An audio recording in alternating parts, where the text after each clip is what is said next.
Konsili Nikea Konstantinopel merupakan sebuah konsili atau musyawarah yang terjadi seperti namanya di kota Nikea Konstantinopel atau sekarang dikenal dengan Turki pada tahun 325 Masehi. Nah, konsili Konstantinopel oleh beberapa apologet Islam dianggap sebagai titik pertama kali Yesus Kristus itu dipertuhan oleh orang-orang Kristen, seperti yang dikatakan oleh ibu yang satu ini. Saya katakan, Pater, menurut semua literatur yang saya pelajari dan kuliah yang saya terima, Yesus yang oleh umat Islam disebut Nabi Isa alaihissalam, ternyata Yesus itu untuk pertama kalinya dilantik menjadi seorang Tuhan. Peristiwa itu baru terjadi pada tahun 325 Masehi. Jadi sebelum tahun 325 Masehi, Yesus belum jadi Tuhan. Jadi, apakah benar bahwa konsili Nikea Konstantinopel yang terjadi pada tahun 325 Masehi itu adalah titik pertama kali Yesus dipertuhan oleh orang Kristen? Apakah itu adalah sebuah fakta atau itu sebuah kebohongan sejarah atau malah sebuah fitnah sejarah? Jadi mari kita langsung saja kepada pembahasannya.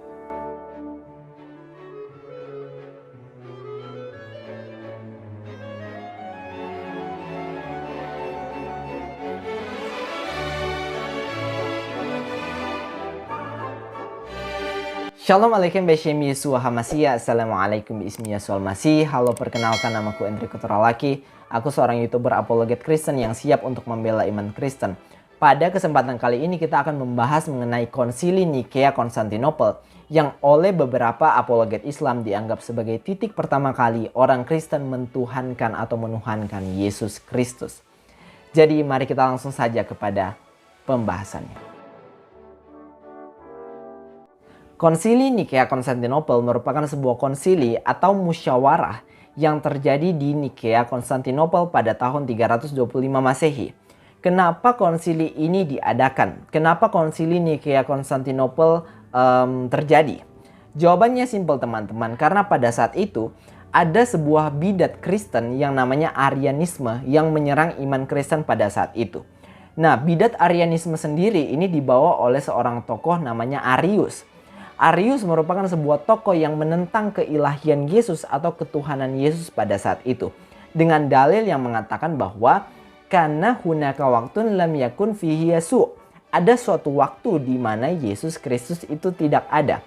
Itu adalah dalil dari atau iman dari Arius itu sendiri. Jadi Arius dan pengikutnya Arianisme ini menganggap bahwa Yesus Kristus sebagai firman Allah pernah satu waktu itu tidak ada. Jadi secara terang-terangan mereka mengatakan bahwa firman Allah Yesus Kristus itu hanyalah sebuah makhluk dan bukan khalik atau pencipta.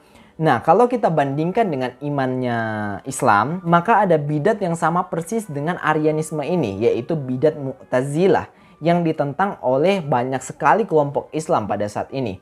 Mereka mengatakan bahwa firman Allah itu hanyalah makhluk, persis seperti yang dikatakan oleh bidat Arianisme di dalam kekristenan. Meskipun firman Allah yang merujuk di sini berbeda, yang satu kepada Yesus Kristus, yang satu kepada Al-Quran sebagai kalamullah atau kalimatullah di dalam Islam.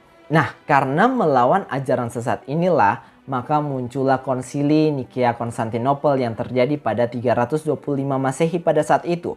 Untuk apa? Untuk menentang ajaran Arianisme pada saat itu. Sehingga konsili ini akhirnya membuahkan hasil di mana Arianisme atau paham Arianisme, paham yang mengatakan bahwa Yesus itu bukan Tuhan, itu dianatemakan atau dikutuk oleh gereja sebagai ajaran sesat. Sedangkan hasil yang kedua adalah mereka membuahkan sebuah pengakuan syahadat kredo iman yang mengatakan bahwa Yesus adalah Tuhan. Tetapi apakah benar dengan hasil sebuah syahadat atau kredo yang mengatakan Yesus itu Tuhan, itu berarti orang Kristen menuhankan Yesus pada tahun 325 Masehi? Jawabannya adalah tidak sama sekali. Biar aku berikan contoh kepada teman-teman. Aku lahir pada tahun 2002 dari seorang ibu, dari rahim seorang ibu. Di mana ibuku jelas adalah seorang wanita, dia bukan seorang pria. Aku percaya bahwa ibuku seorang wanita dari 2002 sampai sekarang ini. Kemudian pada 14 Februari 2022 muncullah orang gila yang mengatakan bahwa ibuku adalah seorang pria. Kemudian dia terus mengatakan bahwa ibuku seorang pria. Akhirnya, aku terpaksa harus menuliskan sebuah pengakuan yang mengatakan bahwa ibuku adalah seorang wanita. Tapi apakah benar dengan mengatakan bahwa ibuku seorang wanita dalam sebuah tulisan, aku telah mengangkat ibuku menjadi seorang wanita? Apakah benar bahwa dengan menuliskan ibuku adalah seorang wanita itu berarti bahwa aku menjadikan ibuku sebagai seorang wanita? Jelas tidak. Ibuku adalah wanita dari sononya, bahkan sebelum aku lahir, dia adalah seorang wanita. Demikian juga yang terjadi pada konsili Nikea Konstantinopel. Yesus Kristus itu adalah Tuhan sejak permulaan. Dia tidak pernah diangkat jadi Tuhan. Kenapa dia tidak pernah diangkat jadi Tuhan? Karena dia jelas adalah Tuhan. Kemudian karena muncul ajaran sesat dari Arianisme ini, maka gereja pada saat itu menuliskan kredo atau pengakuan iman atau syahadat yang mengatakan bahwa Yesus adalah Tuhan. Jadi, kita tidak pernah sekalipun mengangkat Yesus sebagai Tuhan. Konsili Nikea Konstantinopel pada tahun 325 Masehi itu hanya menegaskan iman yang sudah ada pada kita sejak permulaan bahwa Yesus adalah Tuhan. Demikian penjelasanku, aku harap teman-teman bisa mengerti bahwa konsili Nikea Konstantinopel tidak pernah sekalipun mengangkat Yesus menjadi Tuhan. Melainkan konsili Nikea Konstantinopel hanyalah serangan kepada bidat Arius yang sama dengan Mu'tazilah dan juga sebagai pertegasan bahwa iman kita mengakui bahwa Yesus sebagai firman Allah adalah Tuhan, adalah Allah itu sendiri. Shalom alaikum bismillah Yeshua Masih. Assalamualaikum bismillah Yeshua Masih. Salam sopan santuy. Dadah.